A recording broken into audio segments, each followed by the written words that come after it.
for the outlier project, Hap. I appreciate it. Paul in Florida, you're up. Oh, Hap, thank you so much for your time. This has been an incredible conversation. You talked about how most of your business career you were kind of ahead of everyone else. And I imagine that that came with a lot of adversity and challenges that you had to overcome.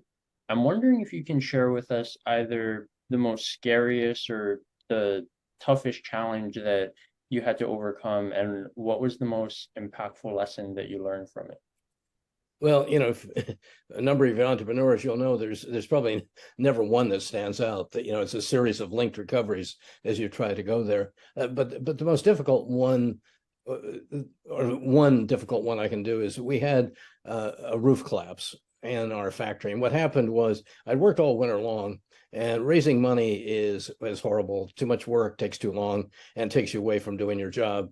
And all winter long, I'd not done any skiing or anything. Finally finished the raise. We were ready for the spring delivery. I took my family. We went back to Vail, and I get a call in the morning saying, "Are you sitting down?"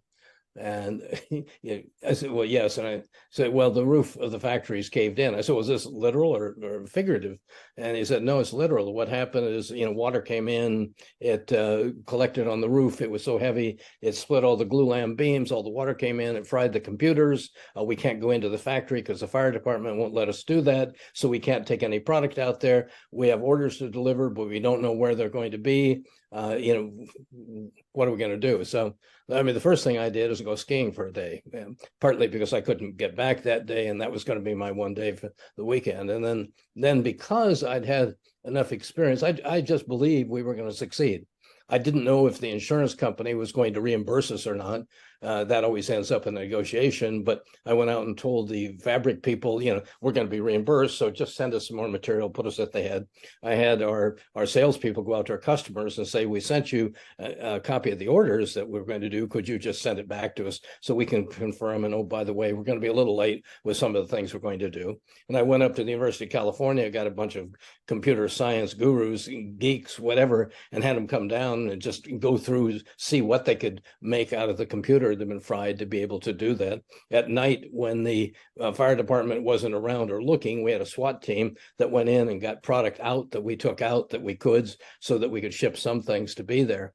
And it was the opportunity actually to bring the team together.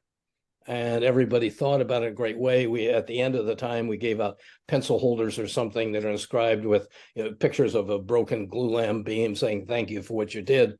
But the people believed they could solve it, and we believed as a team that we could do it. And it goes to one philosophy, and then I'll come back because there's obviously the question. But Lao Tzu had a great quote, and he said, uh, the leader who is feared is a bad leader. The leader who is adored is a good leader. The leader who is a great leader is the one that when it's all done, the people say, "We did it ourselves." Beautiful. Absolutely amazing. That's powerful. Mark Holden